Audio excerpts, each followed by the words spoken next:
Ya, kalau kita berbicara mengenai kantong plastik ini ya, meski Dinas Lingkungan Hidup dan juga Kehutanan LHK DKI Jakarta sudah melakukan sosialisasi banyak juga. Dari awal juga sudah disampaikan terkait larangan penggunaan kantong plastik, nampaknya Alin dan Ana peraturan ini kok juga masih belum efektif ya di lapangan. Karena para pedagang juga rupanya banyak yang belum siap dengan aturan yang ada ini. Dinas LHK Jakarta mengatakan seluruh manajer area pasar di DKI Jakarta sudah dijelaskan terkait pelarangan penggunaan kantong plastik. Namun fakta di lapangan masih banyak ternyata yang memakai kantong plastik.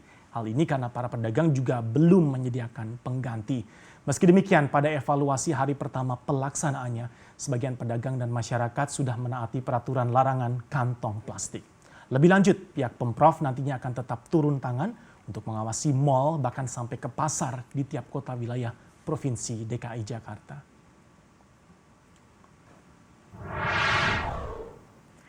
Nah, Erwin, saya sudah siap-siap. Sebenarnya sosialisasi bahkan dilakukan oleh karyawan yang di minimarket dekat rumah ya. Jadi udah kasih tahu nanti siap-siap ya bawa kantong sendiri. Makanya saya udah siap-siap. Iya. Jadi nanti kita tunggu ya pedagang-pedagang di pasar tradisional juga mempersiapkan ya plastik pengganti. Tapi sebagai konsumen kita bisa bawa sendiri sebenarnya. Atau kalau lupa, ini yang lebih hemat lagi, kita belanja barang-barang yang bisa kita bawa aja pakai tangan ya nggak sih? Iya. Jadi semakin sedikit belanjaannya ya? Betul sekali.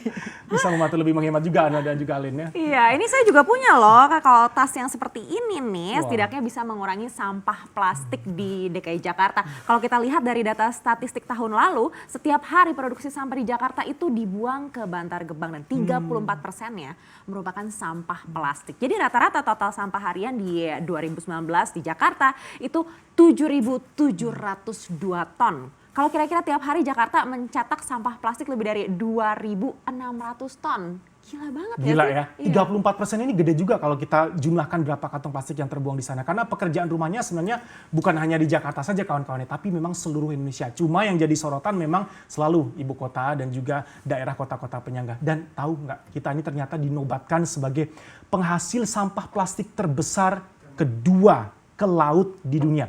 Produksinya bahkan sampai 1,3 juta ton per tahun. Duh, pas kita di bawah China sebagai runner up, buang sampah ke laut.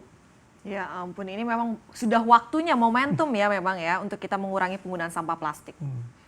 Iya, dan memang ini harusnya jadi kewajiban kita bersama ya untuk bisa membuat Indonesia tidak lagi ada di peringkat tersebut begitu terkait dengan sampah plastik. Apalagi kalau dibuang ke laut, ini bayangkan gak sih biota lautnya akan efeknya seperti apa begitu dengan adanya sampah-sampah plastik. Terutama kayak ubur-ubur gitu. Mereka tidak tahu kalau itu tuh adalah plastik gitu. Dan beberapa hewan seperti penyu dan ikan itu akhirnya memakan atau mengkonsumsi plastik itu dan akhirnya mereka jadi terkontaminasi.